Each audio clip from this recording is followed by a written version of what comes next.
नमस्कार साथियों, सार्थक पहल बदलाव हमसे में पुनः आप लोगों का एक बार स्वागत है। और आज मैं असिस्टेंट प्रोफेसर शंकर सातनकर आप लोगों के लिए लेके आया हूं चलो बने अर्थशास्त्री मुहिम के अंतर्गत कॉल मनी, नोटिस मनी और टर्म मनी। तीन अवधारणाएं हमें आज के वीडियो में पढ़ना है, कॉल मनी, नोटिस मनी और टर्म मनी। क्या होता है कॉल मनी? कॉल मनी ऐसे ऋणों को कहते हैं जो अगले दिनों की वापसी पर लिए जाते हैं। कॉल मनी ऐसे ऋणों को कहते हैं जो अगले दिन की वापसी की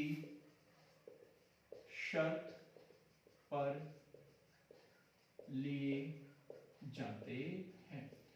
मित्रों, हमने पढ़ा है आरबीआई की जो दर प्रणाली है उसमें होता है CRR. Cash reserve ratio CRR. तो इतनी जो राशि है जो भी आरबीआई निर्धारित कर लेता है हर व्यापारिक बैंक को अपने पास में रखना होता है, कैश रिजर्व रेशियो। तो कैश रिजर्व रेशियो ये आरबीआई के पास में रखना होता है और एसएलआर जो है वो व्यापारिक बैंक को अपने पास में रखना होता है। लेकिन जब बैंकों का दिन भर का लेन देन होता है तो शाम के समय जो है वो उतना जो एसएलआर जो चाहिए उनके पास में, संवेदिक तरलता अनुपात, जब उस व्यापारिक बैंक के पास में नहीं रहता है तो दूसरे बैंक से जो है वो एक दिन के लिए उधार लिया जाता है। तो बैंकों के एक दिन के ऋणों की आपस में सेटलमेंट की जो व्यवस्था होती है वो कहलाता है कॉल मनी। इसमें ऋण कितने दिन के लिए? एक दिन के लिए उधार लिया जाता है। ऋण एक दिन के लिए उधार लिया जाता है। कॉल मनी का उपयोग बैंकों के आपसी लेन देन में होता है। कॉल मनी का उपयोग बैंकों के आपसी लेन देन में होता है। कॉल मनी का जो सबसे बड़ा केंद्र है, कॉल मनी का सबसे बड़ा केंद्र, और वो है लंदन में। वो कहां पर? लंदन में। कॉल मनी का सबसे बड़ा जो केंद्र है वो लंदन में है, जिसे लिबोर कहते हैं। क्या कहते हैं इसे? लिबोर। लंदन में है, उसे क्या कहेंगे? लिबोर। और भारत का जो सबसे बड़ा केंद्र है वो है मुंबई में, मुंबई, और उसे क्या कहते हैं? मीपुर। उसे क्या कहते हैं? मीपुर। तो कॉल मनी ऐसे ऋणों को कहते हैं जो एक दिन के लिए ऋणों की व्यवस्था की जाती है, बैंकों के आपसी लेन देन से संबंधित होते हैं और एक दिन के लिए जिस दर पर लेन देन किए जाते हैं तो उसे कॉल रेट या कॉल मनी कहते हैं। उसे कॉल रेट भी कहते हैं।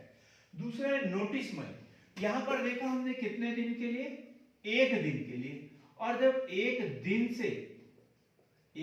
से 14 दिन के लिए, एक दिन से 14 दिन के लिए, एक दिन के बाद, मतलब एक दिन यहां पर हो गया, इधर क्या हो गया? 2 दिन। दूसरे दिन से 2 दिनों से 14 दिन के लिए जो ऋण लिए जाते हैं तो उसे नोटिस मनी कहते हैं। एक दिन के लिए यदि ऋण लिया तो वो क्या कहलाएगा? Call money. 2 दिन से 14 दिनों के लिए जो ऋण लिया जाता है तो उसे क्या कहते हैं?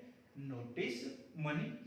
और 14 दिन से अधिक समयावधि के लिए, 14 दिन से अधिक समयावधि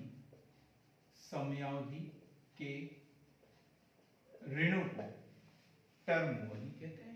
बस क्लियर हो गया एकदम? 3 शब्दावली थी हमारी, ये बैंकों के आपसी लेन देन की टर्मिनोलॉजी है। तो सबसे पहले है कॉल मनी, जब ऋणों की जो समयावधि थी एक दिन। टर्म नोटिस मनी जब ऋणों की समयावधि 2 से 14 दिन। और टर्म मनी जब ऋणों की समयावधि होती है 14 दिन से अधिक। 14 दिन से अधिक समय के लिए जब ऋणों का आदान प्रदान किया जाता है तो उसे टर्म मनी कहते हैं। तो मित्रों, आज हमने सार्थक पहल के माध्यम से पढ़ा कॉल मनी, नोटिस मनी और टर्म मनी। तो इसी तरीके की कठिन अवधारणाओं को सरल से सरल भाषा में समझने के लिए हमारे चैनल को लाइक कीजिए, शेयर कीजिए, सब्सक्राइब कीजिए, सार्थक पहल का हिस्सा बनिए। बहुत बहुत